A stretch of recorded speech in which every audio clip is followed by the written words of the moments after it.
Welcome to Crappens. Don't wait a week for a new video. Join our Patreon at the Crappens On Demand level for instant recap access. Link in description. Enjoy the show.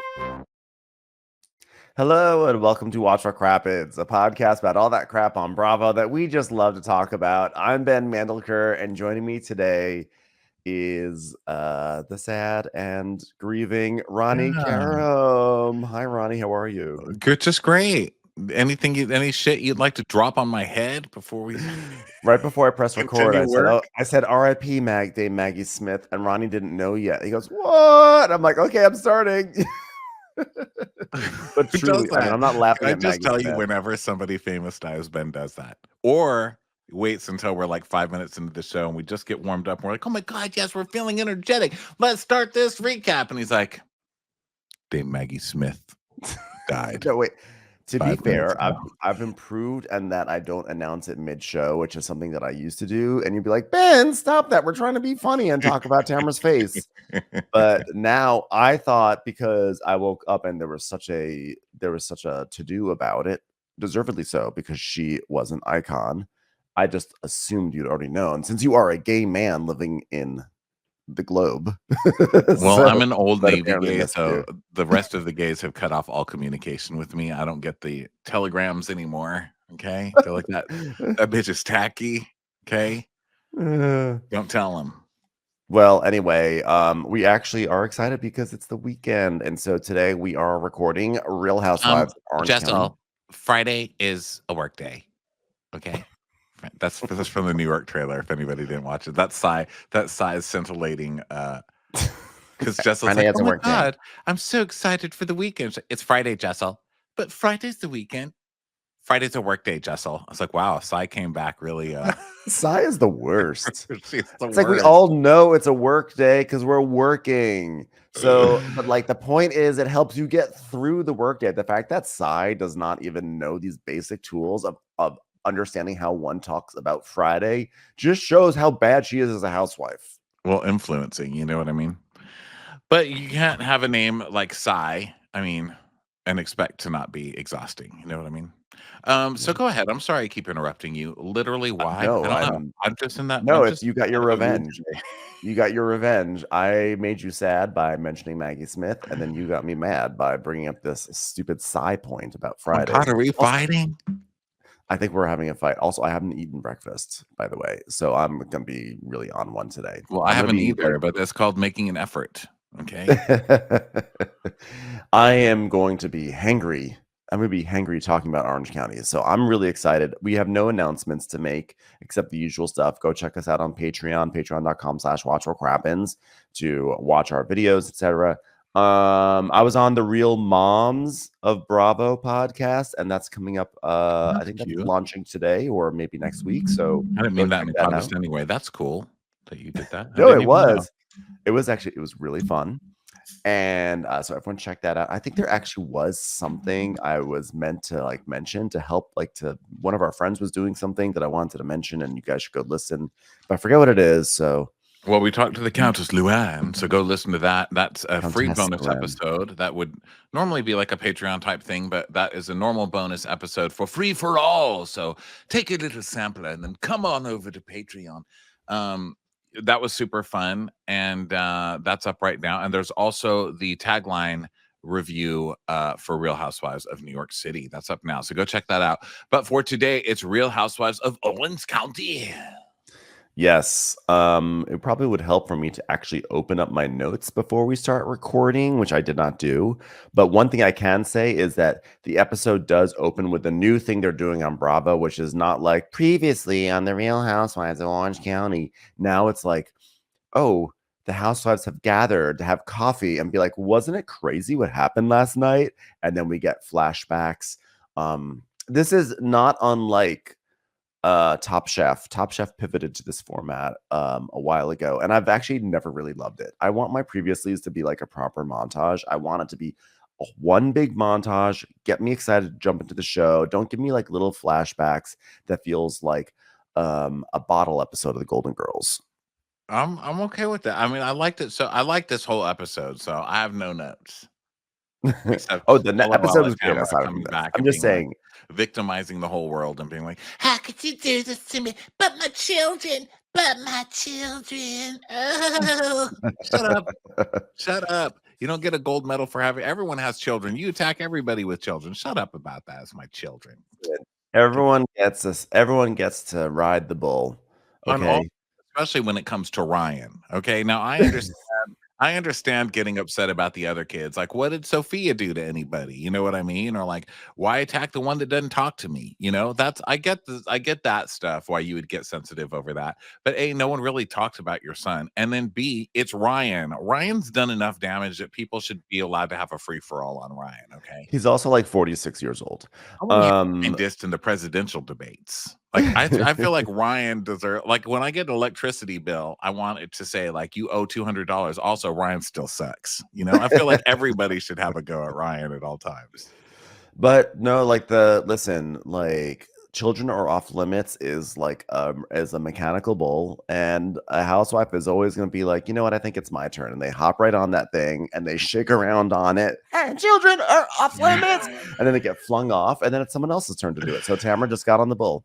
Listen, if we're going to live in a world where we're allowing children to make our iPhones, then we live in a world where we can talk shit about children. You know what I mean? If they're mature enough to make my phone, you know, my phone is my everything. I date that thing. That's my sex life. That is my work life. That is my food. It's my kitchen. So if, you know, we're entrusting children to do stuff like, you know, create my whole life, then we can talk shit about them. Okay. How about children are on limits and TV is off limits? How about, I think the whole issue is that, like, don't talk about my kids because this could get back to them and it could like seriously affect them. Aside from the fact that I don't want you talking about my kids anyway because I'm a parent. But how about like kids are not allowed to watch TV? Kids are not allowed to watch what adults are saying about them. No, what's wrong with you? And Did you adults even can have say a whatever they want. childhood? Did you even have a childhood? The stuff you say that kids should endure, I'm like, what did you live through as a child? No, I'm just saying I think kids should be able to watch TV, but like, how about like, don't let your kids watch your show. Yeah, true. But I guess it gets back to them. Like, don't like have like, how about this? Parents, like, don't let the kids watch Real Housewives, and that way our adults can then talk shit about all the kids. Yeah. Okay, I like it. I'm in. Okay, so Orange County, they're gathered around Gina, Emily, and Tamara to the coffee shop, and Tamara's like, "Oh my god, my throat hurts a little bit from yesterday." And what do you think? I just diagnosed her with COVID. That's Ben. Ben's like, "Does my throat hurt? Do I have a test?" COVID through the TV. Oh, do I have COVID? Guys, it's going around, the flirt variant. It's back. It's back, you guys. Remember the other day when I was like, "Oh my god, fucking COVID, Drake, it's back." It's like, Jesus, I just said I'm sick of hearing about COVID. Okay, I need a new disease. Let's new things up. It's the Starbucks fall menu. It's basically like, guess what? It's COVID season again, It's so and this is over. the season's new flavors. No, COVID, I'm tired of it. I want a new disease. Okay, COVID's old. It's like that word chuggy. Where'd that word go? Remember how that word was popular? I'll tell you where it went. It went to Secret Lives of Mormon Wives, because that's where I thought of it again. Demi mentioned it on the episode we'll be recapping next. Yeah, that's why I thought of it. I was like, oh my god, they're still using chuggy. I haven't heard that word in a while. Hey, wait, where did that word come from? You know, be very demure. It's very demure, very mindful. Speaking about, I think that one's over too now, right? Yeah. Oh yeah, I need that one to be over too. It was a quick flash in the pan. Also, mother. I really don't like calling people mother. It just creeps me out. It's weird. And you know what else I don't like? Calling people we hate now weird.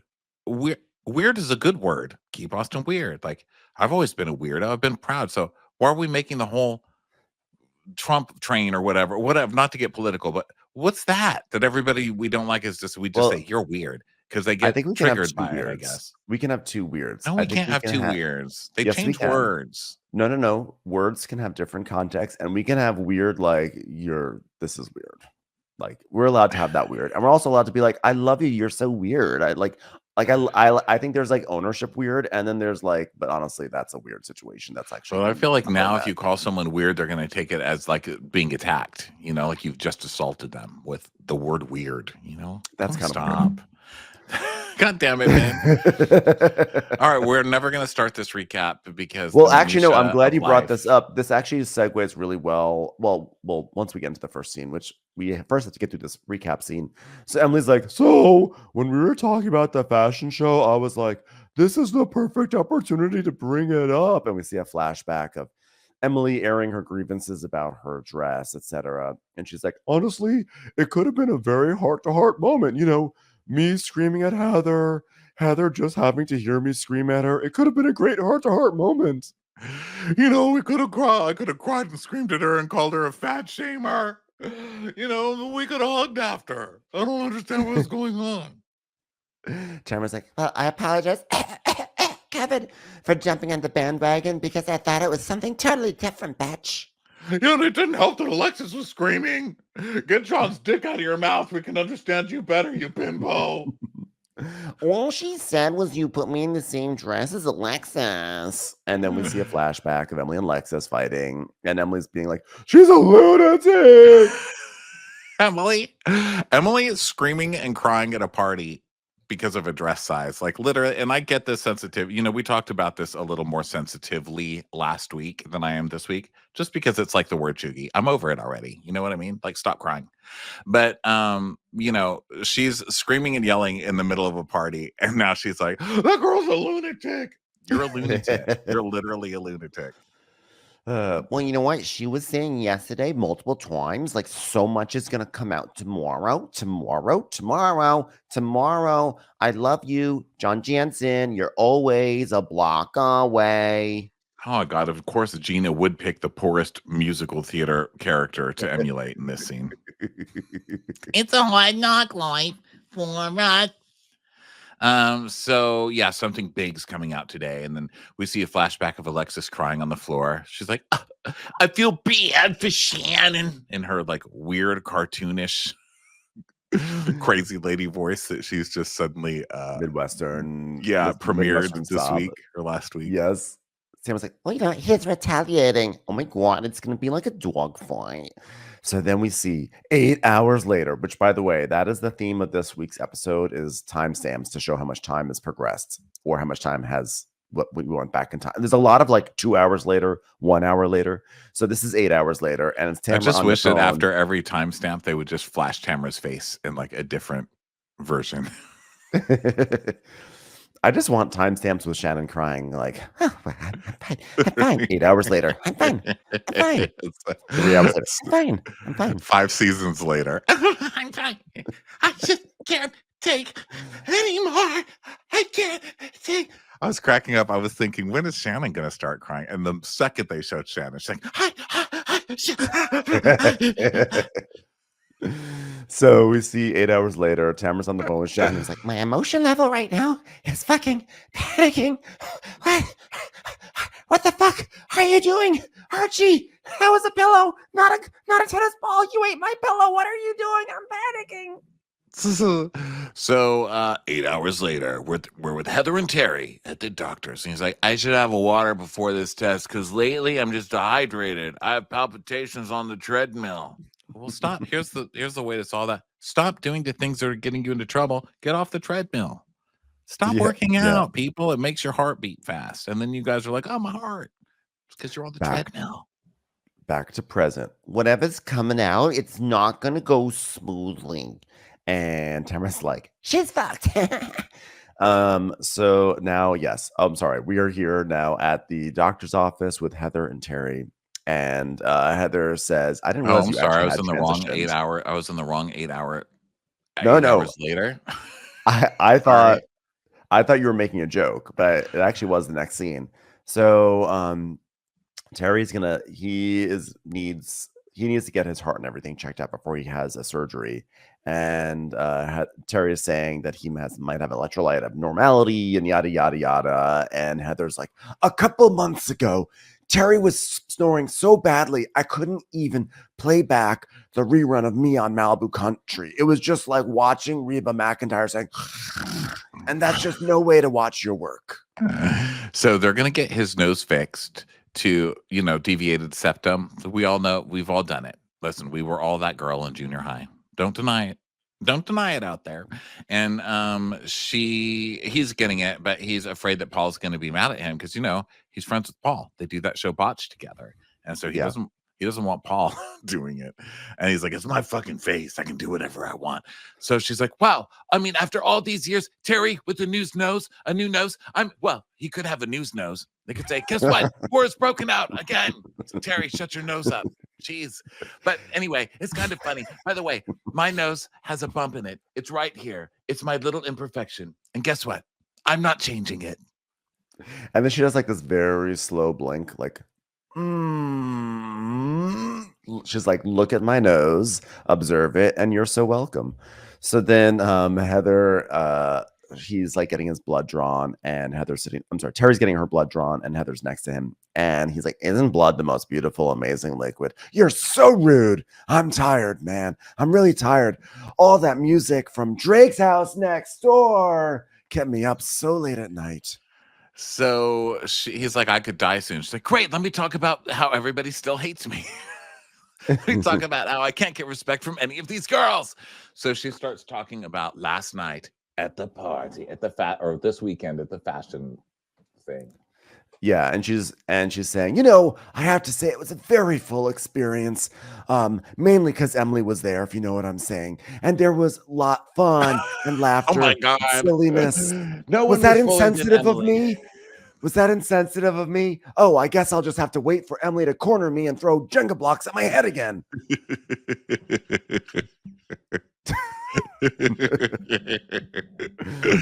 What's wrong with you? No, obviously it's not me. It's me as Heather saying that. So Heather is like, oh God, there was tears and there was arguing and there was just so much uninteresting poor people stuff. After last year, I really have been figuring out who my true friends are, and I've decided it's Drake and Julia Roberts. So it's like, I feel like with Gina and Emily, it's always 2 steps forward and 1 step back. And I just tell Emily, all you need to do is take more steps. Did that sound mean? I don't understand why she has a problem with me. There's a piece of the puzzle that I don't know, and maybe Emily ate it. I'm not sure. So Heather's like, she's like, I've been wanting to talk to Gina about the whole Katie situation, but it's really hard to assimilate all the information because right when I think everything's fine, then it's something else. And then we see flashbacks to their whole situation. And Heather's like, I don't know. I don't know what I need, Terry. I don't know what I think I do know what I need to get past this whole Gina situation. Another mansion. And how about we build it right next to Gina's house? I think that would make me feel really great. I got so hurt about helping a poor person that turned on me that I've just been driving past freeway underpasses, throwing Diet Cokes at homeless people's heads. It's actually felt good. And by the way, I might take up softball. Got a very good arm. And he's like, well, you've got a process that you need to go through, when you've had a challenge with poor people. You need to hash it out once. We see a flashback of Gina and Heather. Twice. Then another one of Gina and Heather hashing it out again. 3 times, Gina and Heather. Gina just apologizing over and over again. And Heather's like, by the way, that is such an overstatement. I do not have to hash things out 3 times. Like 4th time, Gina and Heather. 5th time, Gina and Heather. Gina's future gravestone, never forgiven by Heather Dubrow. All right, your very light, pleasant criticism is just too much. You're just being mean now. It's like, so you stopped talking? Yes. Okay, I'm not going to talk anymore. I'm going to look at my phone and see if Drake has texted. Not yet. I'm still seeing 3 dots. He's like, okay. She's like, no, I do not want to talk. And she's mad. So then he's like, okay, you guys are done with the blood. He's like, good. Can I get up? He's like miserable, because they're like showing their true colors, Here's how they really are, everybody. So then they think they're off camera, but of course the mics are still on. They're in like some closet. And she's like, Terry's like, you started talking over me. I don't want to have a conversation like that. And she goes, done with you. And then she's like, you can't say that, Terry. You can't say that. He's like, say what? Don't admonish me on camera. Do not do that. I don't like that, Terry. Do not do that. It's like, oh God, you're growing. Honey, stop. Honey, your eyes are becoming big black buttons. Honey, please. Oh God, you're turning into a marionette. Please, honey, please. I would like to adjudicate this about your admonishment. So they are like really prickly about this. She does not like being admonished by Terry, and he does not like being talked over. And as far as I can tell, neither thing really happened too significantly, but they are hypersensitive about it. God, it's gotta suck to just look around and see how much money that you've made, and then just at the end of the day, look across the table and be like, wow, I'm still married to you. I have everything in the world and you. I know. Have you ever heard of earwax? I mean, like literally an ear waxing kit. Like, what are you, Rapunzel? Is there someone on the ground trying to climb up to your ear that you're trying to help by growing your ear out like that? So I'm not even in a couple. Listen to how upset I am. I'm like bitter after all of my years of non-marriage. I'm miserable husband. I'm like, shave your back. So now he gets into like a gown and everything. They're doing like a test and everything, and Terry's like, I'm fat, and Heather's like, no, you're not. I'll tell you. You know what? I'm not going to mention this on camera. You're not fat, which is why I bought you. You brought your own jeans, right? By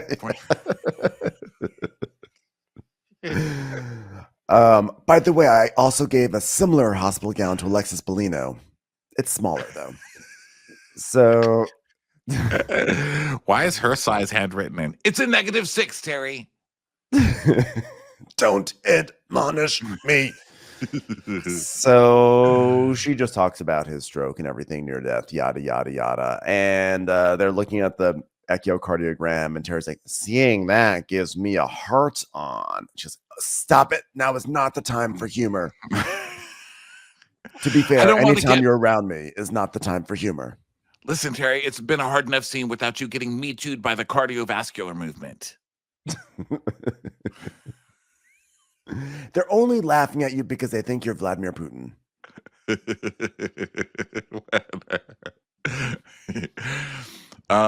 So then we go to Jen and Ryan, and they're in a store called The Vault Men, or The Vault Men. I don't know. Our Vault Men. Vault is such a charged word when it comes to the Real Housewives, especially on this show. Last season was all about the vault. Heather's vault, in fact. It's like, I've got a lot in my vault. I've put all the worst shirts that I've ever encountered in my vault, and now I'm selling it to saps. I've got piles of old Alfredo bones in my vault. Every time an Alfredo goes out of service, she just throws them in the vault. It goes out of service. Whenever there's a new model of Alfredos. So we see Ryan and Jen walking down the sidewalk, and before we know they're going to the Vault Men, I was like, oh, Ryan is wearing as close to a normal shirt as he can wear, which is a orange and black large gingham print shirt. And compared to his normal hideous fashion, I was like, this is semi-tolerable. But then we see that they're walking into the Vault Men, and I was like, oh no, he's gonna pick we're gonna see inside his process. We're gonna be like, this is how the sausage is made. Like, what does Ryan do when he picks out these horrific shirts that he has tortured us with for 2 years now? He really is the face of Mr. Furley and the taste of Larry. It's like a Three's Company. And sorry for the old references for you kids out there, but that's from Three's Company. Just look up Mr. Furley, Three's Company. Look at his face. And then look up Larry from Three's Company and look at his outfits. That is Ryan, 100%. You know that Ryan probably like has invested in some sort of like legal eagle bar that he wanted to build in Newport. Regal Eagle. The Regal Beagle. Sorry. Regal Beagle. Regal Beagle. Legal Eagles was that movie with Hannah What's-Her-Buns and Deborah What's-Her-Buns. Deborah Winger? Yeah, Deborah Winger and Hannah. The lady who played Daryl Hannah, yeah. Wasn't she in Legal Eagles? I never saw it. I remember that as a movie. What? Oh my gosh. Well, I can't say that was a classic, but I liked it when it came out. It's been a long time. I'm not gonna put it on the shelf with like I remember the poster with being Steel Magnolias or something like that. But yeah, I mean it was fun. but it was part of the Daryl Hannah oeuvre. And I remember Right. the poster at the video store, which was actually at the drug. It was our local pharmacy, which would rent videos in the back, and they would always put the video posters up. And I remember seeing it was always so exciting when there was a new video poster up.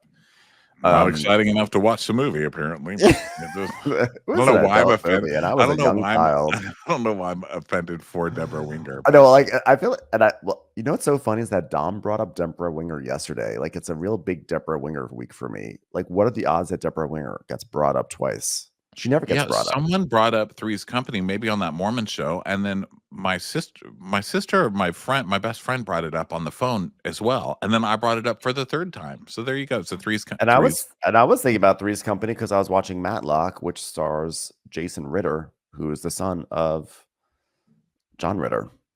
Oh, well, there you So go. I was thinking about Three's Company then during Matlock. Well, there Just you to show how old go. I am. Well, let me show you what a party animal I am. It's Friday. Guess what I'm doing tonight? Watching Matlock in bed with a salad from Urbane Cafe that I'm so excited to order. Just say I did not love Matlock. I've heard that. I've heard that from you, and then right now again you. So all the reviews are in.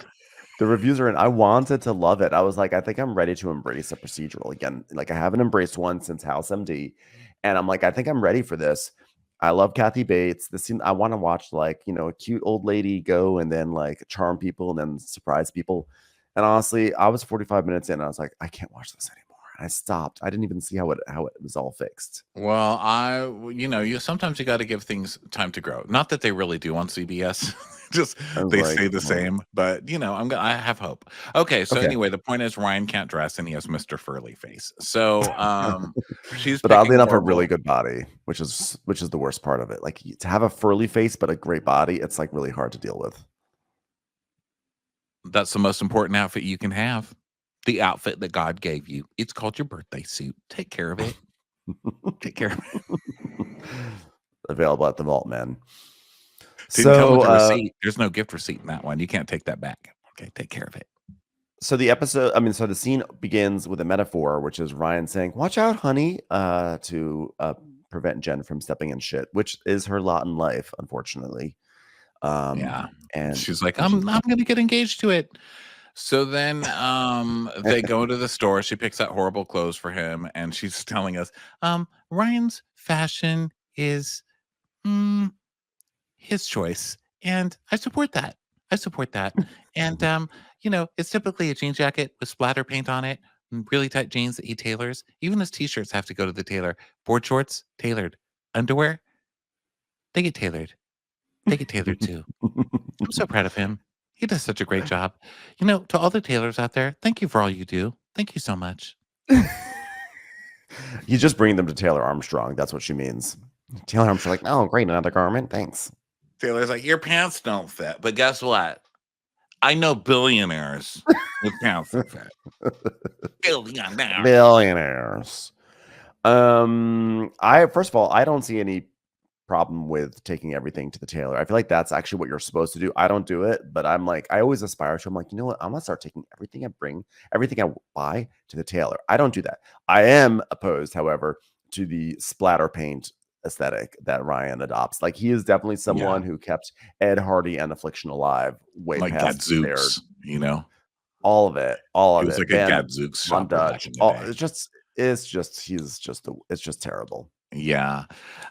So he's keeping that stuff going, and she's trying to pick stuff out for him, and then basically the lady they start talking about the lady from the lady Chimp comes Crazy over. who is also working at the store. The lady from Chimp Crazy. She's like, hey guys, you know Tonka, right? Like, who? Tonky. I really miss him. Tom. I was never gonna kill him. I just love him so much. He had so much freedom. He would walk around this whole store. That's why I'm missing an arm. Anyway, that's neither here nor there. Eddie, right? Sorry, go ahead. Ed. You know that that dweeb Jared from PETA. He was in here before. He didn't want any of the shirts. Like, but Tonky B loved all these shirts. My kid would just walk around here and just take shirt after shirt after shirt. I loved it. They wanted to take Tonky B out of the vault. I said, you can't take Tonky B. He's my kid, but they took him out anyway. Eddie and Campbell were here and they bought this shirt. They bought that jacket. Yeah, she's first of all, don't we have retail? What do you call it? Where Code you're of not allowed. conduct. Yeah, you can't just go being like, oh, guess Hippocratic what? oath. Someone you know bought this jacket. That's like, can I buy clothes without worrying that you're gonna fucking revenge, you know, jacket me with This is somebody? yeah, there's like there's attorney client privilege, That's what it is. and Yes. you cannot just tell people, especially, I mean, look, Eddie and Tamara are like Orange County celebrities, and so like you cannot just be outing what your celebrities are doing in your store. It's discretion. You got to do discretion. Or what you do is, if you really want to brag that they came in, you do what every proper tailor and a nursery does, which is get a black and white headshot, get them to sign it and frame it and put it up on the Oh on the God, ceiling. a black and white headshot. It's It's just a my possum on top favorite. of a trash can, like. Oh my goodness. I'm a bitch, judge, bitch. The fabric shop that I go to, I love it because they have so many of those headshots. It's like Maureen Stapleton. It's like everyone from the 80s. It's like Ed Asner, Maureen Stapleton, like really just those. I think Alex Trebek is in there or something like that. Oh, it's the best. So let's see now. So now we go to Tamara and Eddie, and she's just bitching. She's like, Oh my God, it's so cold. Why's it cold in here? Why is the stove dirty? How come nobody cleans up after the dog? Why are bones all over the floor? it's like, oh honey, actually that one is yours. It's from it's from when you just got your rib cage redone to have your belly button reinserted. Oh yeah. Get over here, Rib. Stupid Rib. Anyway, the stove is still dirty, Eddie. It's your fault, you dumb bitch. Everything that she says, he's like, that's called cooking, babe. She's like, yeah, but why is the teapot messy? It's called making tea, babe. And what about the sink? It's called cooking, babe. I'm like, how about it's called having a personality, babe? Jesus. How about Eddie. it's called fucking divorce? Like, do something. Oh my God, you lump of nothing. You don't even have a job. You can't clean the stove. If I said the stove is dirty and they said it's called cooking, it's just from yesterday. So are you. Bye. You're going where this yesterday grease is, to the trash. Get out. Yeah. The appropriate answer is, oh, so I was going to do that this morning. At least lie, you know? Exactly. Make an Don't effort. like shame the person who is actively cleaning up your mess. Yeah. And that's the last time you will hear us standing up for Tamara today. So Tamara's like, yeah, pick up after your dog, Eddie. And he's like, it wasn't me. She's like, it's never you. So then they start, small talking about how Eddie doesn't clean the house. But his motorcycle, you could eat a meal off his motorcycle. I should just have him put Harley all over everything if I ever want to clean. So then we start talking about last night at Ryan's house. Dun, dun, Yeah. dun. And then we actually start cutting back and forth. So now we go back to Jen and Ryan. And Ryan's like, so Tamara and Eddie say act your age. Is this a little bit more me acting my age in this outfit? And Jen's like, well, we're trying. I mean, I don't know if paint splatter is really acting your age. It's just more just, what age is sad? What's the saddest age? Because that's what you're wearing right now. Also, why are they saying act your age? Tamara just got her like 10th facelift, and Eddie is like obsessed with Harleys, like a fucking young chap. So quiet. I'm not going to act my age. I feel like when you act your age, you start dying. You just die. You just give up. Yeah. Act your age, not your shoe size. So Ryan says, yeah, well, because they say I'm a blinking red light, which I don't understand what a blinking red light is. Is that supposed to be like a warning sign? Is that supposed to be like a recording sign? Yeah, the comedy. One more I don't know joke. what blinking. Is it got a one stop more sign? Is it like the railroad tracks are coming down? It's where you have to stop before you go. It's in the red light world. It's where it's a red light to where you have to stop, but then you can keep going. You just have to stop. In the red light world. In the red light community, we like to say that the blinking red light means stop and then walk. Yeah. He's like, am I a blinking red light now? She's like, I don't really know what that means, but I think you're moving in the right direction. It's so beautiful. I love you. Thank you so much. So guess what? Tamara and I are moving in such a better direction, from all that crap. Sorry, they're chainsawing something upstairs. Yikes. Oh, I was like, suddenly you got very quiet. He's like, well, as you should. And we see a flashback to Jen and Tamara making up. And he's like, I love you. I love that for you guys. And she's, I do too. Thank you so much for loving that for us. It's just much easier to have fun with her and get along with her. And then we go back to Tamara and Eddie. And she's like, Jen is very happy where we are in our friendship. And, she loves you and you love her. And he goes, Jen is a very kind woman. And I really respect that about her. Yeah, bitch. But then we go back to Jen and Ryan. And she's like, oh, yeah, Eddie matters to me so much, so much. I spent so much time training with them, and if I'm going to move forward with Tamara, you and Eddie, you need to have that conversation. You need to have it. He's like, but every time I try to say something, it just says, but that's conversation, babe. I mean, what am I supposed to do with that? So we see a flashback of Ryan was on the All About the Real Housewives podcast, and he said, I never heard about Tamara and Eddie. And when I did hear about Tamara and Eddie, when I got to the gym, it was nothing positive.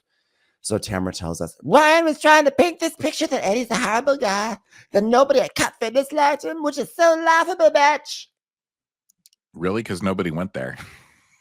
Also, you should be so happy that he's painting a picture of people being at the gym. Yeah, and also, that's not really a bad thing to say about Eddie. She's acting like he was spreading terrible rumors about Eddie.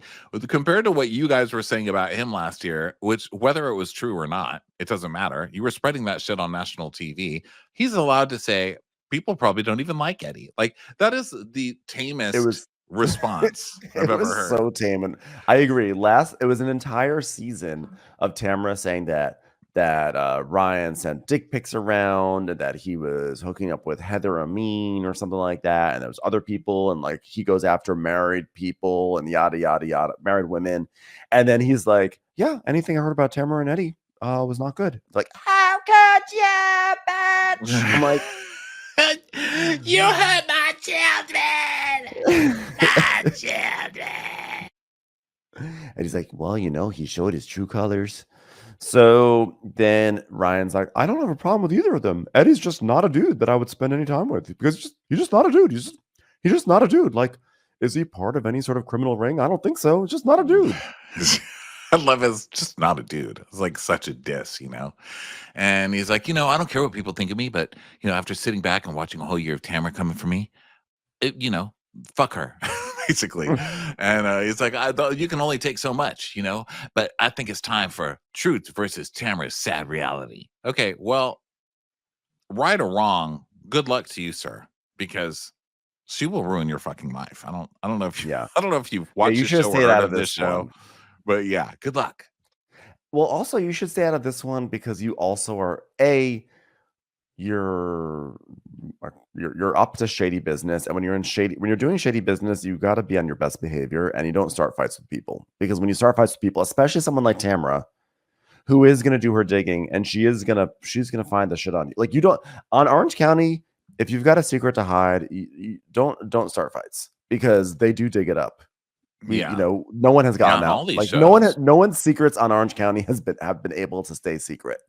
Yeah. There are a lot of investigators. Tamara will go to a psychic if she needs to get the proof she needs to open your case file.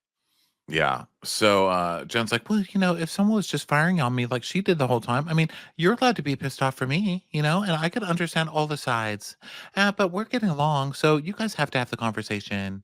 And he's like, great, I'd love to. Of course we're gonna have the conversation. Love them. Great. Whatever I can do. And he's like looking around the room. Happy to have the conversation. This guy is so fucking shifty. He's always just looking around, He's always looking for the exit in case he has to run. And then it cuts right to Eddie going, no, not a chance, babe. Not going to have a conversation. And Tamara's like, but I don't want us to go backwards. And she's saying, only thing I want to go backwards is my face, bitch. He wants to be a little bitch and try to act like it. Like, you came for me, so I'm going to come for you. Okay. But my hope is if Ryan apologizes to Eddie and make that effort, because Jen and I were in a good place when he decided to go do this, bitch. And Eddie's like, he's always got those very serious eyebrows. He's like, tell Jen I love her, but I want nothing to do with that guy. Frown, smile. And all you got to do is Google his name, babe. I said I should have Googled his name when I met him. That guy is a scumbag, babe. He's a scumbag. Oh, really? So you didn't like him saying that people didn't like you at your gym, but now you're going to Google him and out his shit on TV. You guys are such hypocrites, but have fun with that. So then Ryan's like, you know what I say? Fuck them all. I'm always going to do me. I'm like, yes, we know you're the one who's keeping this vault men in business. So now we go to Shannon's, and Shannon's sad corner of the world. So Shannon is like, Hell, who wants a carrot, Archie, huh? Let's get you a carrot. Unfortunately, carrots turned out to be high in carbohydrates, so they're bad for you, Archie, so you can't have a carrot. I'm sorry. Alexis Bellino took that from us. So she FaceTimes Adeline, and she's like, Oh, you're blurry. Stop, Adeline, stop moving. Well, look at you. You're not blurry anymore. Did you stop moving? Oh, God. You moved. You look fresh. You look. I like your fresh-faced look with not a lot of makeup. Is that something that those New York City liberals have taught you? and she's like, yeah, thanks. Just got back from class. Oh, okay. Well, my kids are all in school, and well, two of them are in school. One's in Paris, and I love that the girls are branching out and finding other people that they can replace me with. Because who am I? I've done my job on this world, and you can just discard me to the side. I'll just be here with Archie and putting my hand out, begging for quarters to pay lawsuits to John Jansen and Alexis Bellino. And, you know, my daughters are totally self-sufficient. I miss them, but it's very quiet around here. she's like, So, what's the status of men over there? Has anybody blackmailed you? and Adeline's like, oh, the men in New York, they're disgusting. What do you think? Yes, Adeline. I love a girl with her eyes open right when she gets to the city. Like, everyone here fucking is a pig, okay? I'm not touching any of you. Yes, Adeline, you're my little hero. So you haven't been asked out on a date? Have you gone to any cotillions out there? No, mother, they don't do cotillions in Manhattan. I just don't. I have been asked out, but I just don't go. The only date I will accept is a date to Carbone. Oh. Okay, well, let's live in reality. No Bador ever goes any place that has carb in the title, and especially not a place that's exclusive with carbs. Well, wait a minute. Now that I think about it, it's carb 1 is how you spell it. So, okay, That's just actually- one carb is fine. It's actually my very low motto. carbohydrate. Yes. She goes, well, don't underestimate me, mother. So how are you? She goes, Well, I'm okay. We did our tour and it was really fun. I went to St. Louis with Victoria Gumbelson, and we had a lovely time. I honestly, Adeline, I have never been happier in my life. Never been happier. I'm having 40 to 50 happy thoughts right now. Oh, I'm just so happy. I was laughing for 3 days straight, and I needed that because, Uh-oh. Mom, yeah, I'm not going to cry. Mom, please don't. Because John is threatening lawsuits, and it's a freaking spiral. That's what happened. And I offered to pay him all the money he wanted, but he wouldn't sign a settlement agreement where he wouldn't say bad things about me. And Adeline's like, that's weird and gross. see, can't fight it, Ronnie. The youth of America has taken over weird as an insult again. They've taken Well, back weird. I feel like And gross. I feel like she used weird properly, you know? Yes, she did. And I loved also her use of gross, her repeated use of gross, because she goes, I know, and I'm working really hard, Adeline. Okay, I'm stuffing more cream cheese into more salmon, and you just don't even understand what I'm doing here. And I don't need him to bring me down. I mean, get off my back. So she goes, yeah, it's gross. That's how he is. Duh. gross. Like, literally told you that after your first date with him. He's gross. And it's like, oh, God, I feel like I've hit rock bottom, but it seems like John wants to get me down there further, and I don't think I can go any lower. 3 hours later. Holy shit, John Jansen sues Shannon Bedore for $75,000. It's like it's out there. It's a story, bitch. We all knew about the lawsuit, but now putting it in the press, that takes it to a whole nother level. And then we see Tamra saying, People Magazine's a big outlet, and it's also a very reputable outlet. So if it's out there, it's 99% true. I love that Tamra talks about People Magazine like it's The Economist. She's like, it's in People Magazine. to some of us, it is.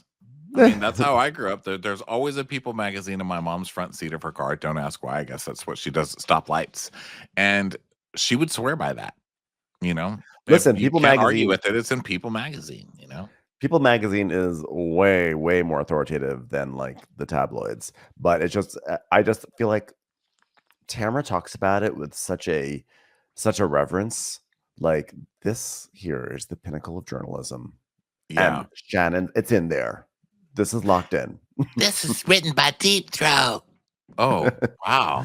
Deep Throat came back to write No, Dave Quinn. Just kidding, Dave. Dave Quinn gets a stray. Say what you will about People Magazine. I'm still working on all their crossword puzzles. Haven't finished one yet. So now we go flashback to Alexis, and she's being like, This is so hard for me. I don't want to come after Shannon Bedore, but I have to. so then Tamara's like, Oh, snap. This is going to send Shannon into a fetal position somewhere. Does anyone have a camera? Can someone get that on camera, please? I just want to see it on camera. Hey, can anybody read my aura right now? Because I want to see if it's fireworks going off around my body. then Tamara says, You know, you just don't want your dirty laundry aired like that. You want it at a dinner party with me shouting at people and strangers across the table. So Tamara, she's just called Shannon, right? So Shannon looks at her phone and obviously butt dials Tamara on accident. And of course, Tamara's like, oh, it's a butt dial. I'm going to listen to it and get it all recorded on camera. She's such a monster. So we just hear Shannon going, I need to talk and strategize this and figure it out. I know you can help me, cream cheese. I know you can. Okay, Archie, what's our legal plan? Woof? Okay. All right, we can woof. All right, what else do we do? Okay, we're going to chase a tennis ball. That's the plan. Okay. You know what? Alexis is... I don't know. I'm at rock bottom. I'm taking legal advice from Archie. Oh, God, I just jumped in the pool. Why did I do this? I didn't need to do this. Wait a minute, cream cheese. Alexis is paying for her publicist? Oh, God. My emotion level right now, it's panicking. I'm so overwhelmed. I'm so fucking tired. it's like this, this makes it all the better that she's just dressed like a first lady in every confessional. I know. And then she's ranting. She's ranting and raving to whoever's in there. And then all of a sudden she realizes her phone's on. She's like, this is absolutely ridiculous. I don't even know. Oh, hello? Hello? Is someone there? And Tamara's like, oh, shit. She just hangs up. Real smooth on both of your parts. So then Tamara immediately calls Heather, and she's like, and we hear her saying, hey, Shannon, why didn't you just agree to pay him?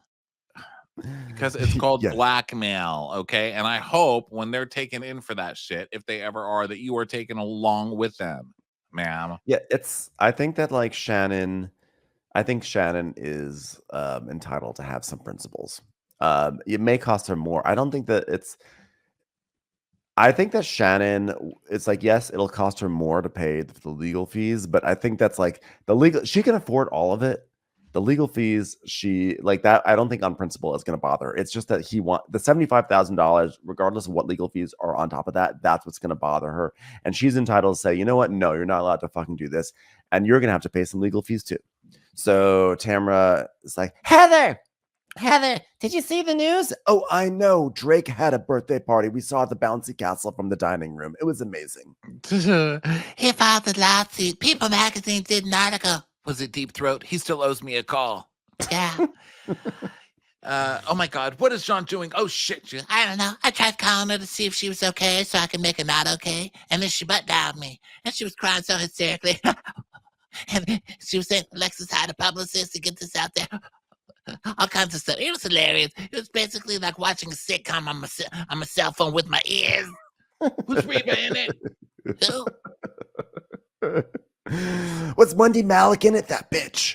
So then Tamara's like, we always go up for the same roles and she always gets them. It's just not fair. So Tamara says, I don't think Alexis had anything to do with the article being released. Once you file a lawsuit, it just comes out, especially if a publicist calls. So Heather says, John has historically said he doesn't like to be in the spotlight. And this would be counterintuitive to that. That's like, I don't know, giving a role to Gretchen Rossi for a sitcom. She's not even an actress. I don't understand what John and Alexis, for that matter, are doing to accomplish. I mean, was there no way to try to settle this? And she's like, I feel so bad for her. Shannon? No, I'm watching one of the cleaning ladies try to climb over the gate. It's hilarious. I have the remote right next to me, but you know what? She needs to work out. You can do it, Alfredat. So Tim is like, yeah, it's so bad. Okay, bye, bitch. So then we now all of a sudden it's back to California living. Is this the moment where we always talk about how the post-production department on Orange County really seems to be having a field day? And that's during one of these interstitial scenes, they lost their minds. They had footage of a dog just running around in a park, and they put these white squiggle lines around the dog. Did you notice this? It's like No, I didn't see that one. whoever is supplying the post department with plugins from Adobe, they need to settle down. This is getting out of control.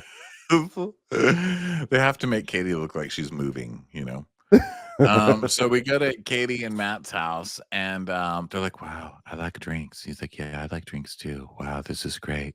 Let's talk about our party tonight. I'm going to introduce you to all the husbands. It's going to be fun. Hey, audience, get this. I'm having people over, and you're supposed to cook, but I didn't. I ordered food." And then I put it on fancy dishes. Hopefully they'll think I did it. Isn't that original and hilarious? I'm going to be on this show for 10 years. I know. For some reason, I woke up this morning, and like sometimes you wake up and you have like a random pressing thought in your mind. And what I woke up with was, well, why do I feel like I have acid reflux right now, or indigestion? But B, I was like, do you think they'll give Jen another season? I was like, yeah, no, she's done enough to get another season. Katie, though, she's one and done. And you know what? I think this is it. I think we're too far into the season. I think Katie is officially a dud. Yeah, I think so. And I really do want to like her. And I don't know what it is about her. She's got Me something too. that I feel like there's promise there. I can see why she was cast. Like sometimes people, you're like, why were they even cast? I can see why she was cast, but I don't know. I don't think it's working out. I like that she has like a snobby vibe. I feel like she is someone who could take on Heather, yada yada yada. But we sometimes just get that feeling where like I'm like, you know what? I like Katie, but I'm starting to realize there's so much going on with this cast that if it feels like when we get to a Katie scene, we're like slamming the brakes, then that's not a good sign. Well, speaking of slamming brakes, I mean, there are promising things with Katie because, the story about like the road rage incident where she chased the guy and then, stuff like that. Like she's got a temper on her. So I think she's just maybe too guarded, or she's just not, Maybe. I don't know, or she's just too practiced at like keeping her emotions in. You need to be like more insane to be here. You need to have less control over your emotions, Yeah. That was a very deep dive on not a very deep moment. But she's basically, they're getting ready for this party, and then we go to Emily and Shane's, and Shane's like, is Heather gonna be there at Katie's? Heather will not be there because Heather refuses to talk to Katie or acknowledge that she exists, which is very awkward. And Ryan went on all those podcasts and just trashed Tamra. So is there gonna be a boxing match? I don't know. Do we have a gift? Are we supposed to take a gift? Hey, child in my arms, what should I take someone as a gift if I'm going to dinner at their house? Pot.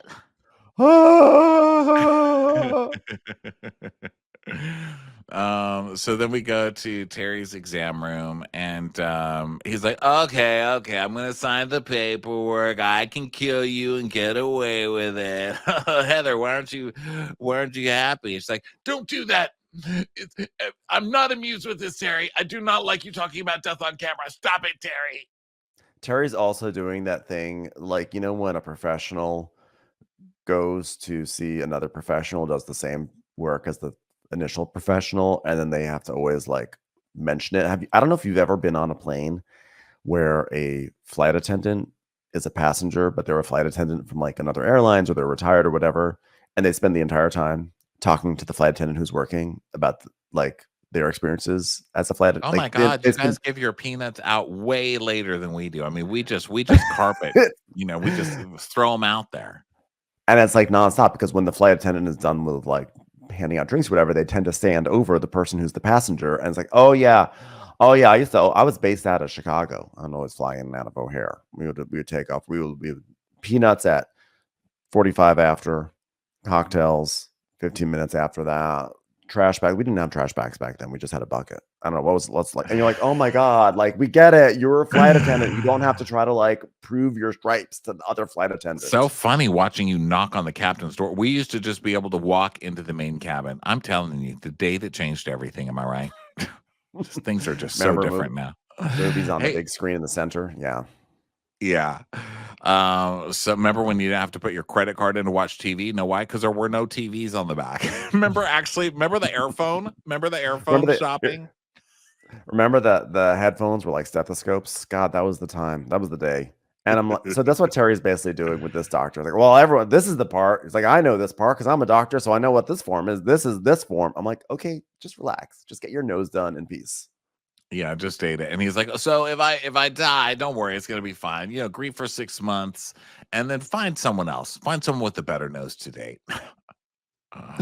Heather goes, I did ask Jay to make him look, Jay-Z that is, of course, my other friend, to make him look like George Clooney, but I'm not sure that was achieved. But more importantly, I do want to get my beauty sleep, my cognitive sleep, all my sleeps, and my actress sleep, of course.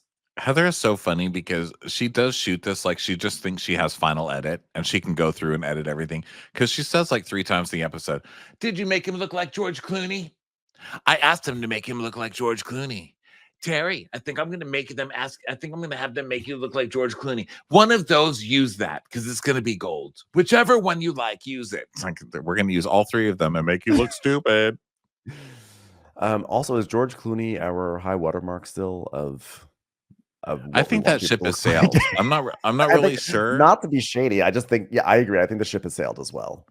He's I just don't see him on the cover of like the sexiest man alive. I don't even know what he looks like these days. I haven't checked out George Clooney for a while. Handsome, but he's no longer. I don't like think George Clooney ever will get Fuggo, right?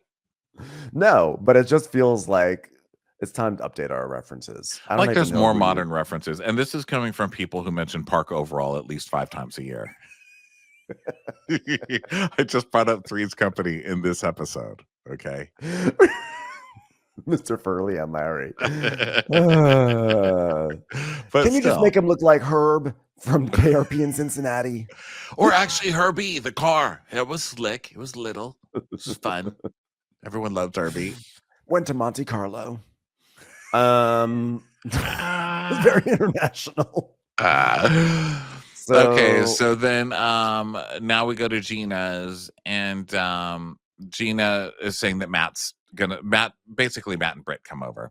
So Gina's like, first of all, every time I talk about making Meatball thinks he's gonna get eaten. We think the dog Meatball, because I got a dog named Meatball. So I said, let's eat Meatball. And the Meatball's like, oh my god, don't eat me. My name is Meatball.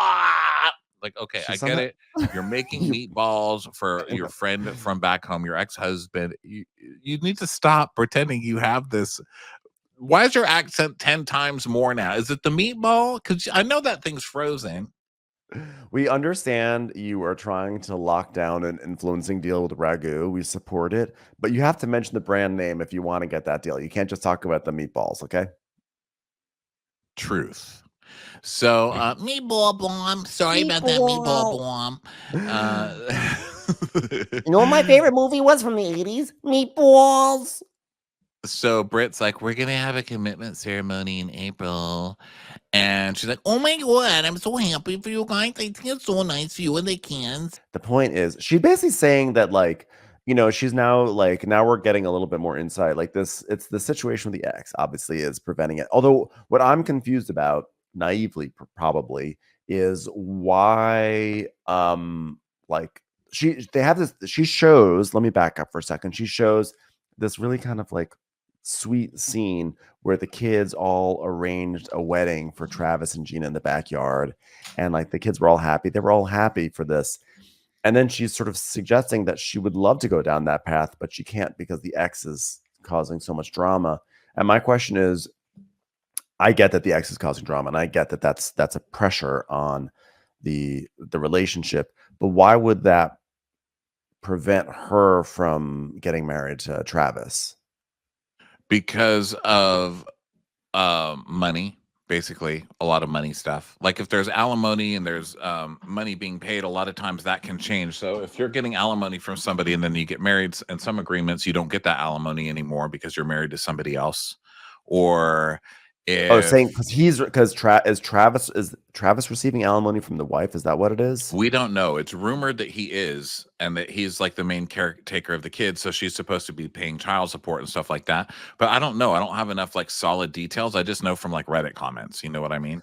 But it Be- seems like they're in this really toxic, horrible place, and there's a lot of legal stuff, and nothing's really settled. And so if he's got Gina's income coming in that's supporting their family, is there any legal right for her to be getting any of that for the kids, or her saying, well, I shouldn't have to pay him that much because he's living in a household where they're making $250,000 a year or whatever. So why am I having to pay this alimony? So I think they're having to separate, and this is all just me speculating.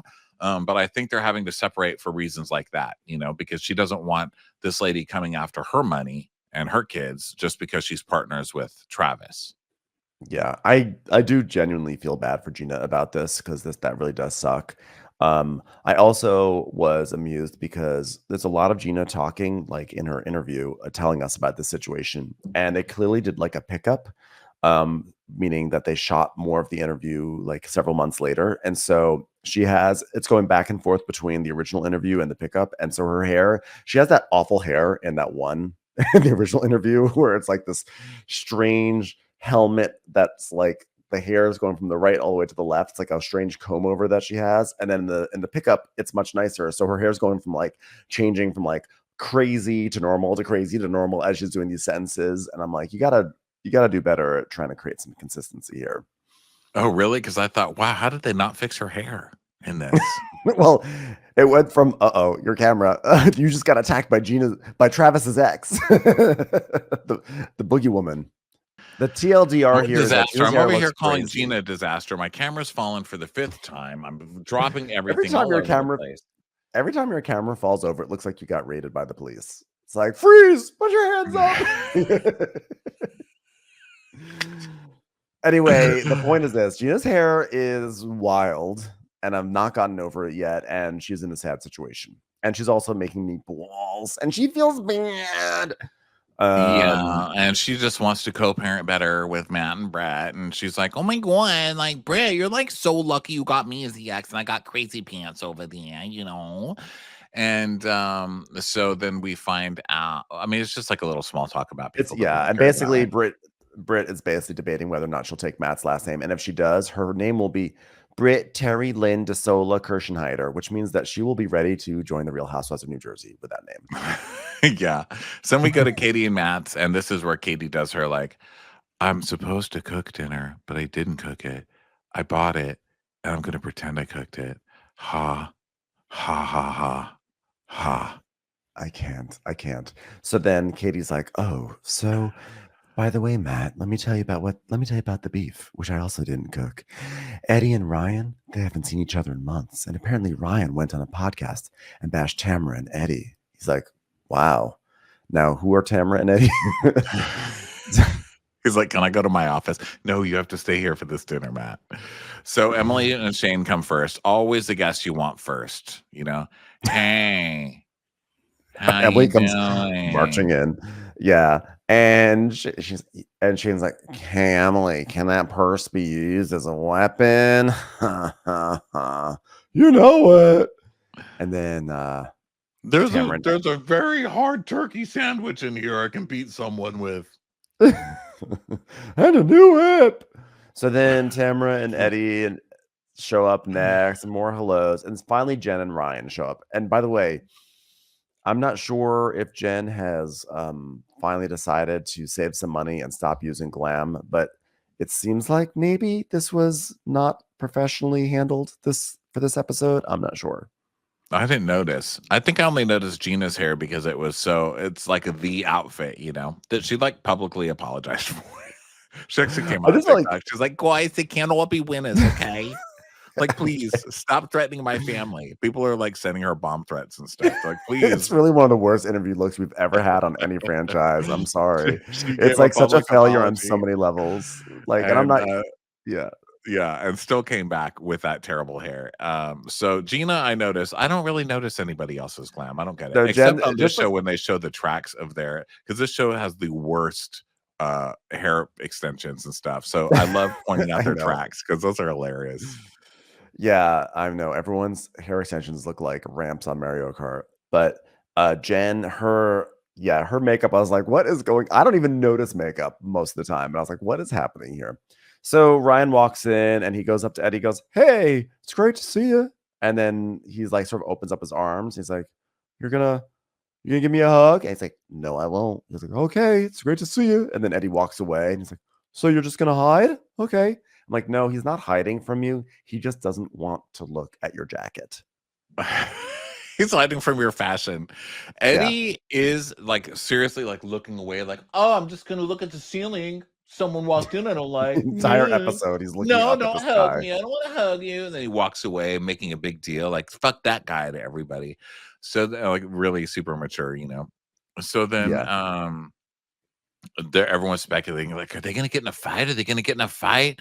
And Katie's like, oh my god, please don't break any of our wine glasses. They're like $80 each. Okay, that's another reason you can't be here. That should be nothing to you. Or you should at It least should be be able to nothing. pretend that it's nothing. Like, you broke a glass, what, it's $80? So it's the price of a tortilla. Like, literally That's the don't care. price of each. That I mean, $80 each. That's like that's probably as much as Danielle Staub spent on each of her implants. So Shannon, Shane.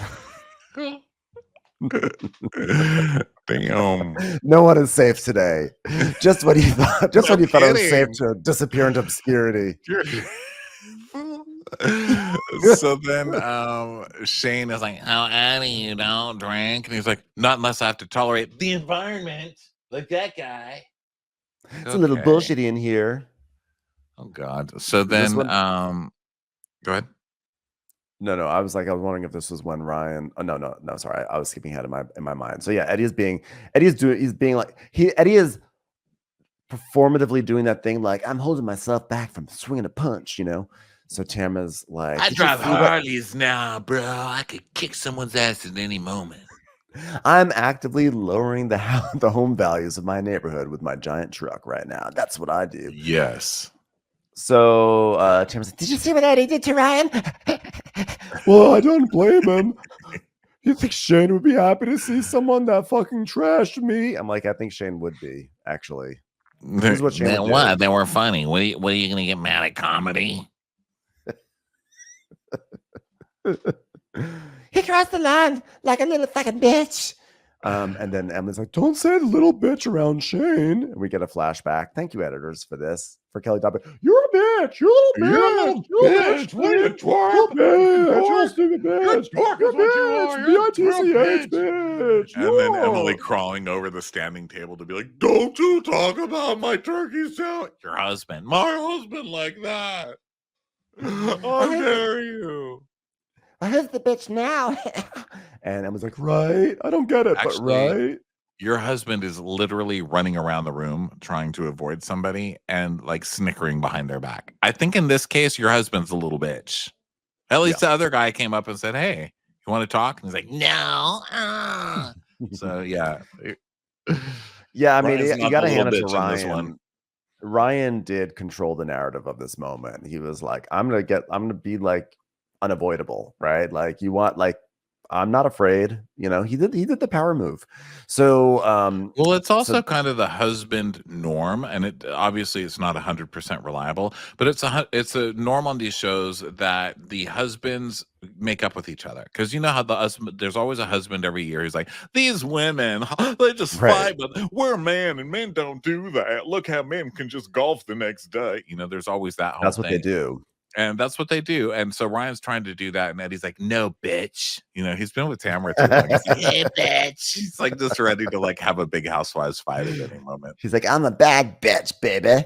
So then Ryan. I'm a boss bitch. You want to pick me? So Ryan's like, huh, he wouldn't even say hi. He wouldn't even give me a hug. He's such a clown, a baby bitch.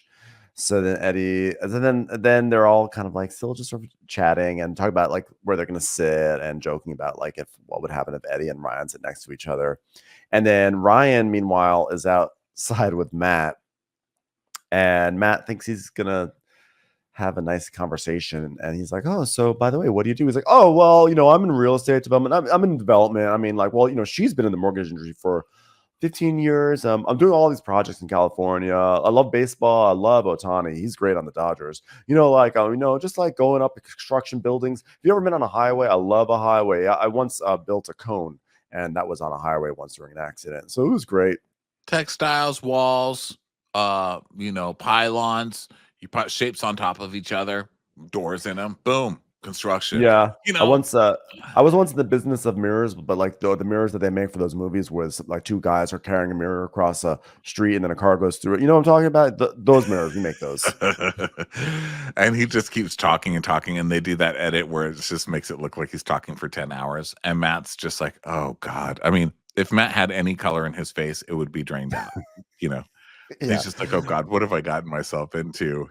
It's like, Ryan, this is a man whose career centers around golf. You've talked way too much. This is a quiet man. So Matt's just like, play through. 4, as in I need 4 lines and that's it. So Eddie is all of a sudden like saying to Tamara, pace yourself on the drinks, please. As it like, no, let Tamara get wasted and be the disaster that she is. Okay. He knows what's coming, He knows. Yeah. And Emma's like, Tamara, tell the bartender I need a drink. She's like, you want champagne? So she goes over and she's holding 2 drinks and the martini just spills all over. She's spilling it, Lucille Blue thing. Yeah. Yeah. And Emma's like, you ding dong. She's like, Sorry, I was trying to cover your glass. Jeez, I'm not gonna make an effort to clean that up. and Emily's like, you can't take her anywhere, right, guys? And then we see Eddie looking concerned / disgusted in the back. It was an amazing shot. God, these we have to give credit to the camera people on these shows because they have to see in that moment like what dynamics are playing out and what needs to be like when to do that rack focus shot, and they did it. And like, ooh, Eddie seething with rage as Tamara drinks her martini. I'm like, this feels like it should have been a bigger storyline. Like clearly Eddie has some feelings about Tamara's drinking. Next season, I guarantee it'll be a thing. Well, they're definitely putting the seeds there, and it's interesting because that's Tamara's whole season is accusing Shannon of being an alcoholic, and which makes so much more sense now, by the way, because a lot of times people hate the things that remind them the most of themselves, right? So now, if the reason why Tamara is getting so angry at Shannon is because she's having issues with Eddie about this topic in terms of him coming down on her, whatever, then it's like, oh, this all makes sense. It's interesting because it's a running theme in this show right now because Emily's got all of her like internalized fat phobia and stuff like that that's coming out, and it's coming out all over the place where she's like, oh, I'm not fat anymore. Why are people treating me like I'm some ugly fat girl? It's like, guess what? Not everybody has lost a ton of weight, and like for you to insinuate that it's ugly to not be like you, what size you are, is gross. But it's like you have to have some sensitivity for it because she's still going through the mind fuck of what that does to you, like losing weight. And it's kind of normal to have that, but it's just what you're saying, it's like the thing you're having a problem with you see in other people. Yeah. That's a real bitch, ain't it? God, I spend most of my time on this show projecting, I should open a fucking movie theater. That's why I'm so mean at people who have bad posture. I'm like, fuck you, Bette Midler, die in a fire. So then Jen is like, well, last time Tamara got super drunk like this, I literally had a napkin thrown in my face. Now I have to say, Jen, you're on a show where Shannon Medora crashed a car into a building, and so like the napkin in your face thing, like I just feel like you can't offer that up as evidence of like, watch out, someone's drunk. Yeah, that lady just pissed on the concrete of the pool last week. Okay, having a napkin thrown at your face is nothing. I mean, the fact that she even held the napkin, she should get an award for. Yeah, like you didn't have the table flip, you didn't have a glass thrown. A napkin's pretty benign when it comes to reality TV and people getting drunk. Yeah. So then Eddie's like, don't serve her any more alcohol, please. He's like, okay, done. That's hilarious. So then small talk about Katie and Matt's relationship and how we know all this. And then Eddie's like, still looking for a good one, right? Huh? And she's like, he's combing the streets of Newport Beach for the right woman. They're like laughing and stuff. And Tamara goes, by the way, I thought Katie's asshole. Tamara's trying to make this party fun because, by the way, this is like the most boring dinner party. You can tell no one's having fun. And they're joking about how, like, Katie's like, I had underwear on. And she's like, that feels like your butthole. And Eddie goes, that's classy. Like, shut up, Eddie. God. Eddie's so miserable. But He Eddie's so always is. been miserable. Eddie was never a smiley, happy person. He's always been misery incarnate. He's always had a frown on his But face. he's been And it's not like, oh, he so- just doesn't smile. He has an active frown on his face, like a emoji, you know? Yeah. But he honestly, the past few seasons, he's been more miserable than usual. Like before, he was always like quiet and like not that fun. But now he's like, he just seems like a very sad person. Like he just seems miserable at all times. So Tamara's like, okay, fine, let's just do this. She goes, Can we talk about Alexis the other night? and she goes, She was acting fucking crazy. Looney Tunes. Alexis didn't help that night at all. I feel like Heather and I, maybe we could have had like, I don't know, like we just went and sat down if Alexis wasn't there because I tried to talk to Heather and I tried to tell her how I felt from my heart as a fucking friend. And, let me just explain something to you, okay? You see me Ryan, you see me at the gym every day. I'm like, really, Emily, are you going to like fall into tears over this stupid fight you had with Heather last night at this party? Yes, again. And so he's like, yeah, every morning she's there. She's at the gym. I see her there. She's there. I mean, I hit on her every day. Tried to fuck her every day for months. Hasn't happened yet, but I have faith. And she's like, yeah, when I go to a fashion show and there's two dresses that are identical and one for me is a size 12, do you think that hurts my psyche? Okay, but are you a size 12? Like, this is still what I don't get. And someone left a comment saying, no, the problem is that she put Alexis and Emily in the exact same dress, and Emily could see that there was a smaller version of the dress for somebody. Who cares? Are you a size 12 or not? You can't get mad at somebody else for giving you a size 12. I still don't understand. I think that what for Emily, where she is I'm assuming one of the reasons why she's also feeling hurt is that like it's like Alexis in her mind, I can see her mind saying, oh, Alexis's dress is like the proper size.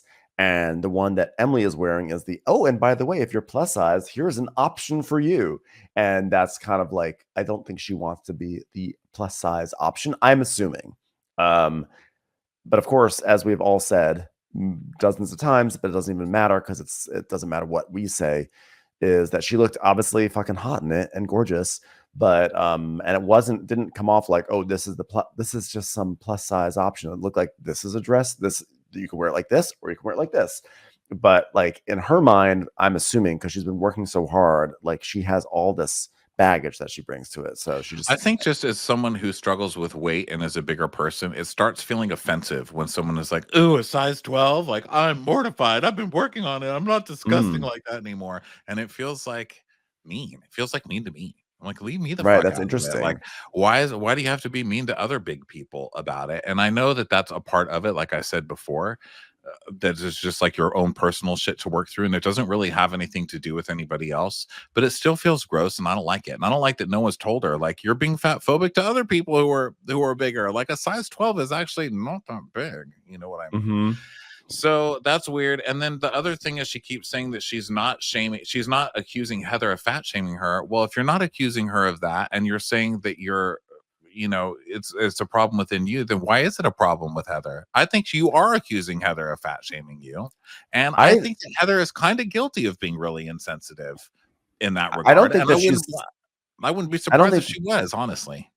Yeah, I actually think that what Emily's saying is like, I don't think that she's fat shaming me, but this dress inadvertently triggered something in me, and I want her to acknowledge that she should be aware of what may trigger me. And I think that she's like, I think she wants Heather to show her more care.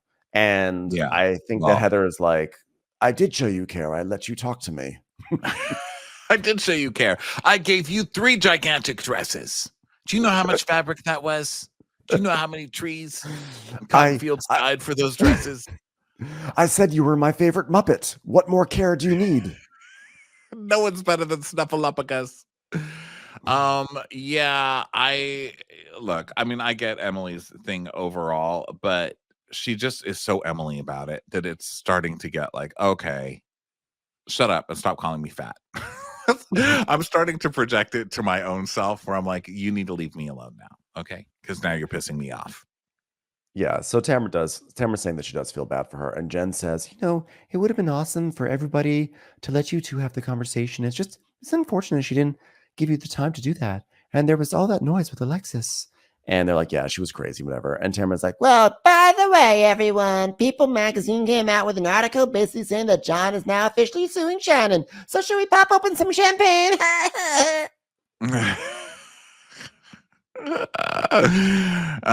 So then she's like, Oh, and then I called on Shannon to see how she was, and she didn't answer. But then she butt dialed me, and she was crying.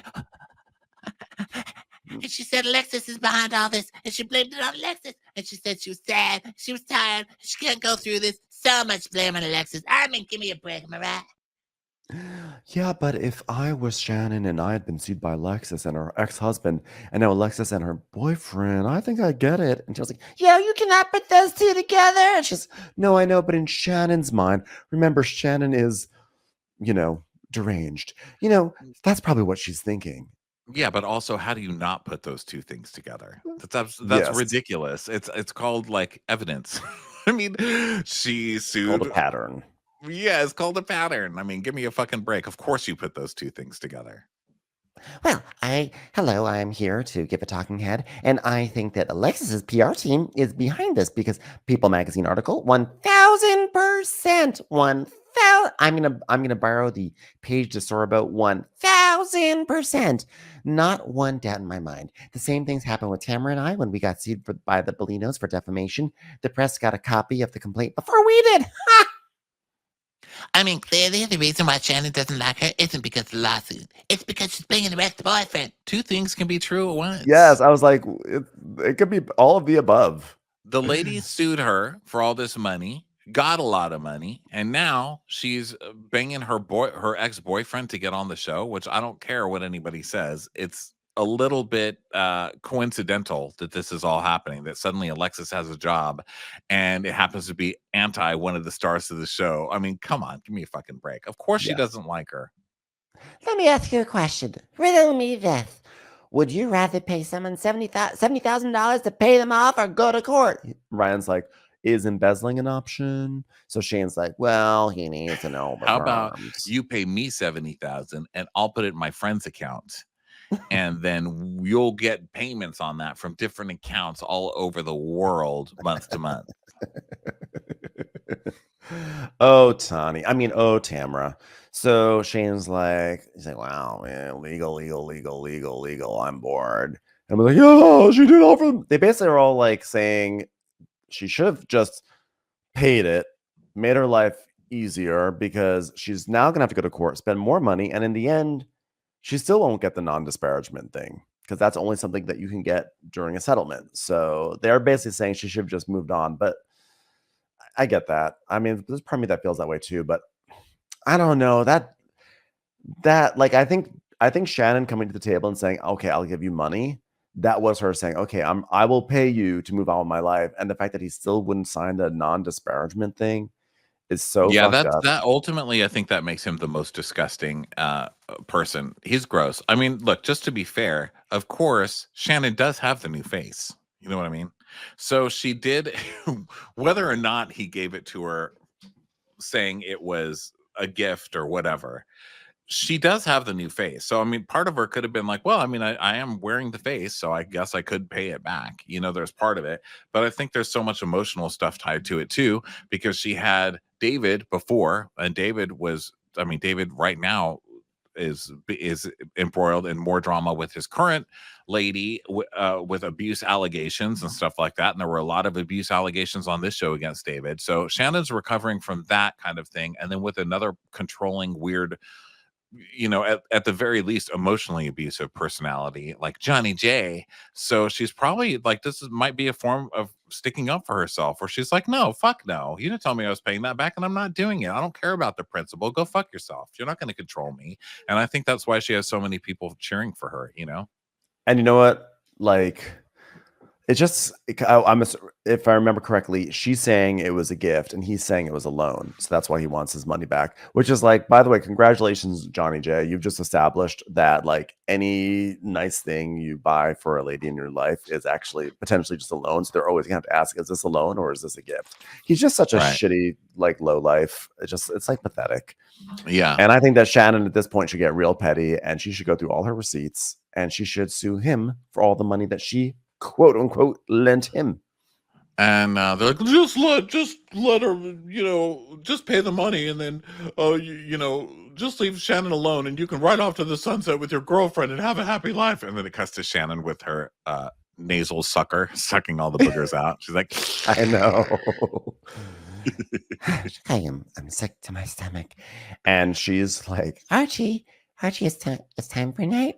Get into bed. And so Shannon's just like in her queen size bed with maybe king size with a giant pile of pillows next to her, like an enormous pile of pillows. And Archie's getting in bed with her and it's like 7 p.m. And she's like, all right, well, looks like it's time to go to bed. Well, you got your carrot, Archie, so you've been fed. Come sit with me, your carrot giver. You want to sleep with me, Matt? You want to sleep with mommy? No? I'm all alone. She's like, It's a lot, and I'm alone, but that's my choice because I want to be alone because I don't have my kids at home. We're just alone. But I have Archie.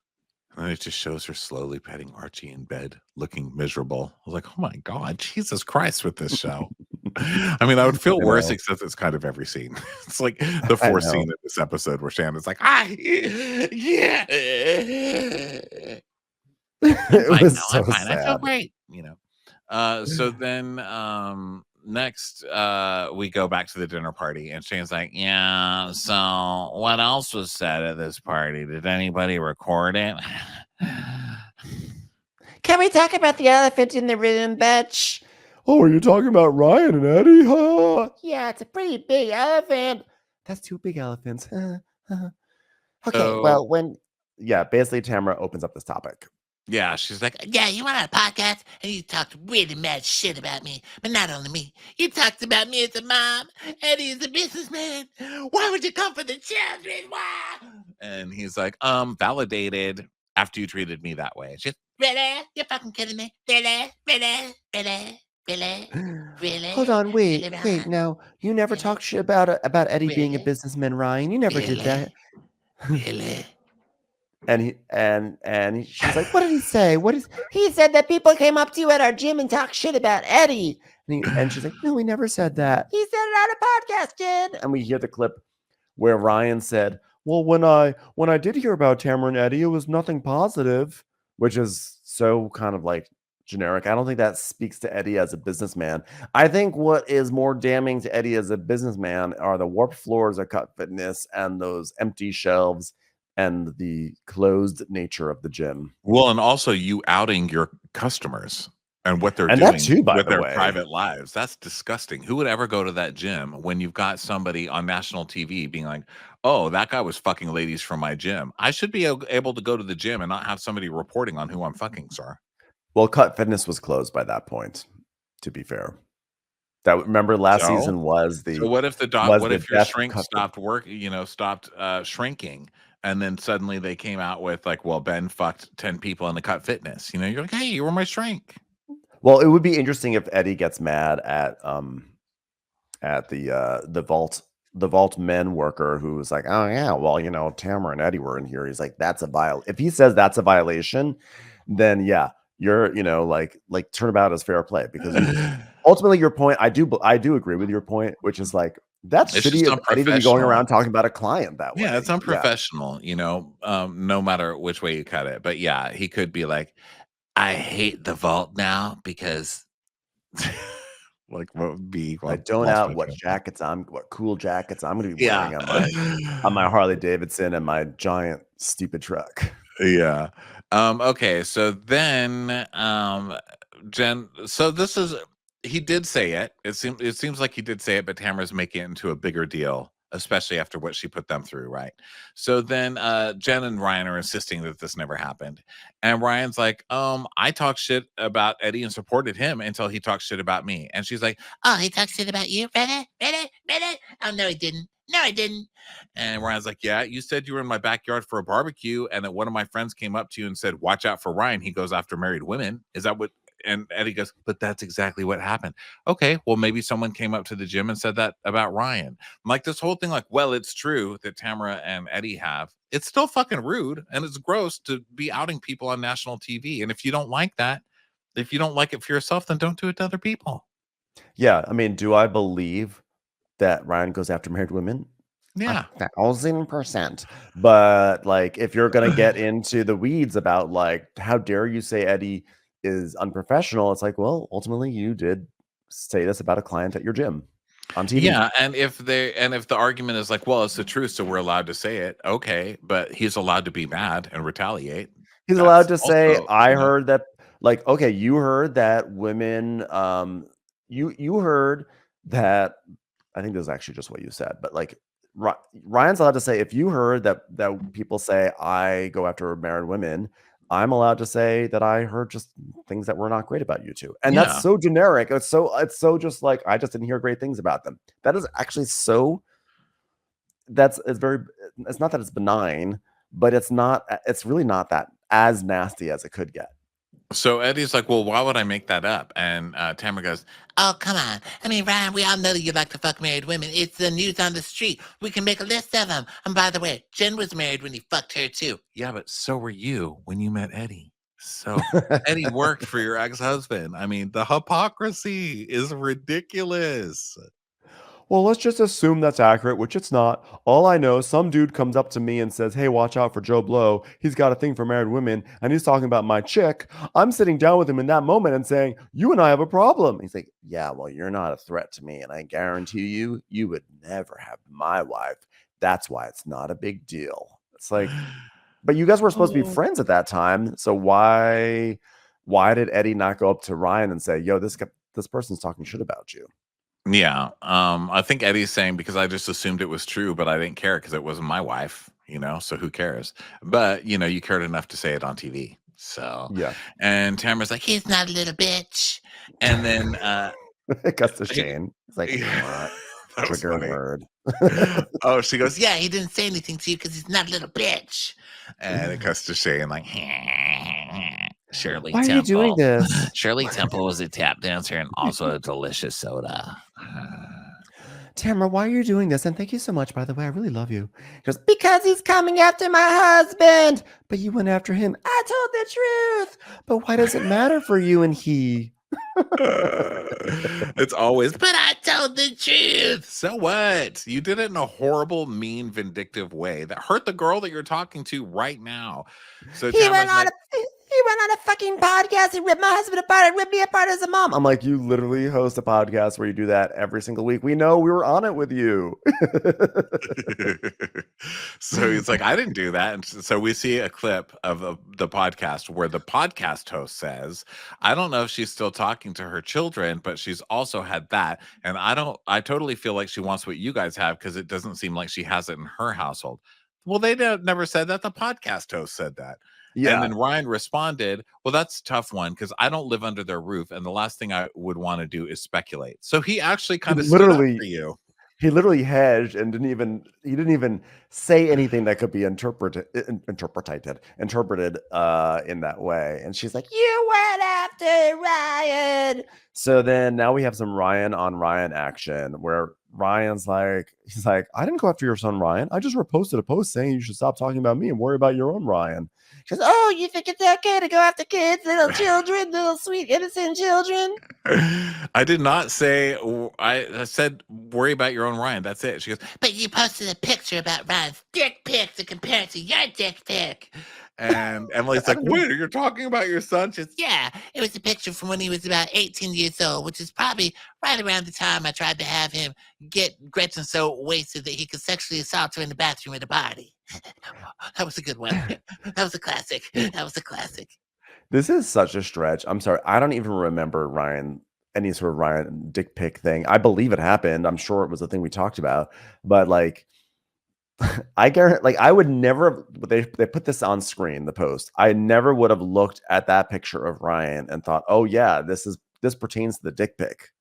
Well, there was a link on it that said dick pic or something. So you click the link, Oh. and I guess because the post said, I guess that was more basically what the inviting. post was saying was stop worrying about Ryan's dick pic and worry about your own son's dick pic. And then it was a link to the son's dick pic. And Ryan saw this and thought it was funny and was like, haha, and retweeted it. So Tamara's like, you're attacking my children now by retweeting that thing, which is just.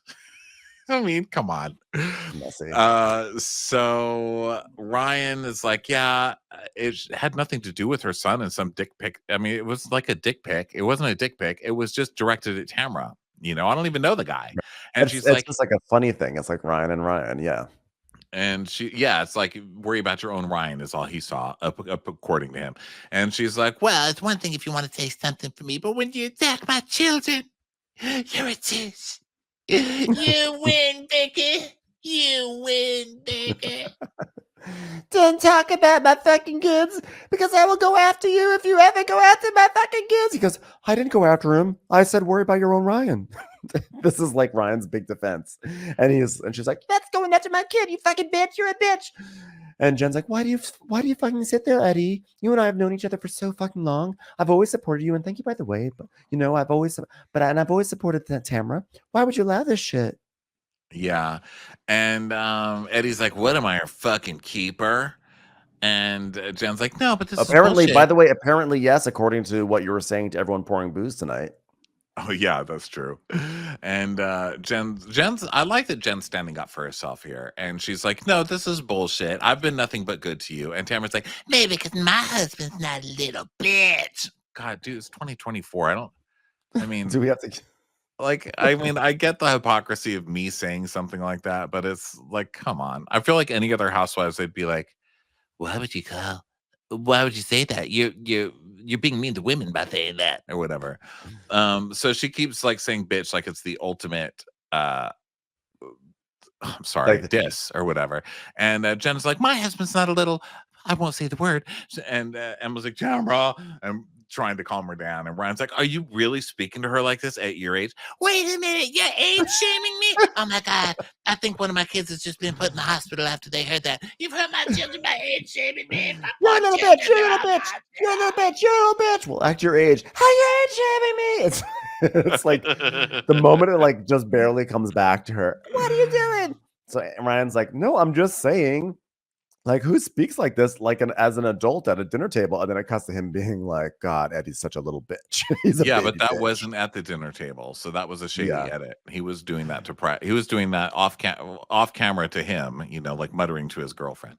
So Tamara's like, Oh, wow, you're so perfect. you've lost the argument when you start going, Wow, you're so perfect. But Sorry, then, I'm not perfect. I guess you are. and then she goes, How's the FBI going for you? which was hilarious to me because it's like, well, she's getting ahead of the story. She's bringing the story onto the show. So Eddie is like, stop. And Jen's like, FBI? I don't even know what that stands for. Tamara goes, oh, you don't know anything about the FBI? Stop. It's not worth it. I'm not your keeper, but I'm going to tell you to stop. so Jen's like, FBI? What are you talking about, Tamara? What are you talking about? Has somebody been following me and I haven't been thanking them? Because that would be so kind to look after me. And Katie's like, oh my God, I don't know what that even means. I'm not in the mob. Yes, we can You don't tell. know what the FBI is because you're not in the mob? The fuck? Why are people letting Katie have confessionals at this point? What are you talking about? I know. So then Emily's like, well, I do know that Ryan and this guy are being investigated by the FBI because they go to Vegas a lot. And I mean, how much smoke can there be before there's actually a fucking fire, right? And yeah, so basically Ryan was raided by the FBI 6 months prior, which I think we knew about, right? Didn't we know about this raid? I can't remember what we knew. It didn't. Yeah, know. it's come out in the news. He's Yeah. basically like a bookie, I think. He's doing some kind of bookie and money laundering thing. Well, he's accused of doing that. He ultimately the charges come out, or what he's implicated with is this whole disaster with this Dodgers pitcher Ohtani and everything like that. But I think when the raid happened, I don't think we knew what the raid really meant. We just knew that it happened. So you know what? I still honestly don't understand it, and here's why. It's about sports. Yeah. And I just have that kind of brain that when it turns to sports, I don't care. Like my brain can't pay attention. It literally cannot pay attention to it. So sorry. FBI raids are in right now. Let me just say something. They are in. Ryan is very on trend. Yeah, we see you, New York. Good luck over there. Yeah, between him and Eric Adams and Diddy, I mean, this is really just a great week for raids. People going down. Yeah. So Tamara's like, she's like, I am done. Where's my purse? Give me my purse. I am done. So she just starts to storm out, but no one goes after her, and she like goes like through the producers and stuff. And then she trips. She's like, I'm gonna go by myself. Get with. I don't even care. I don't even need a car. And then she trips, and then she turns around and sees the camera caught it. And she goes, God damn it! She like slams the door at the cameras. And then Ryan's she pulled saying, a Vicky like, on that one. She really did. And Ryan's like, you know what? Like Tamara takes anybody who's happy and tries to railroad them because she's miserable. Her marriage is a sham. Eddie is soft. He's unemployed. When others are doing well and real love is being shown, she can't handle it because it's everything she doesn't have. And Eddie goes, it doesn't need to be like this. Well, Eddie, you're kind of stirring the pot and lighting the fire. So I don't know why you're acting like you're just some innocent victim in all of this. This is mostly and also, by the way, you, buddy. Also, honestly, Eddie, it's your beef with Ryan, and you just had Tamara do all the legwork. Yeah, so keep going around calling people a little bitch. Yeah. So then the thing of Tamara stumbling out and then slamming the gate on the cameras was so funny. What a way to end this episode. What a great episode. Fun times. Great season. Yeah, great season so far. Thanks everybody for being here. Guess what? Next week, huge week for us. We've got 2 recaps of Secret Lives of Mormon Wives coming out, which we're super excited about.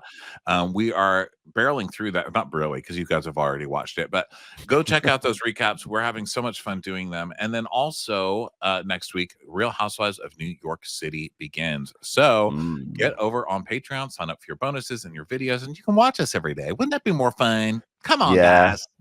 Come on, do it.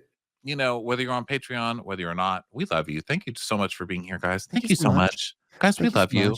Thank you. Thank you so much. We really love you. Guys, thank you. Have a great weekend. Please don't ever change a thing. We love you. Thank you so much. Have fun this week.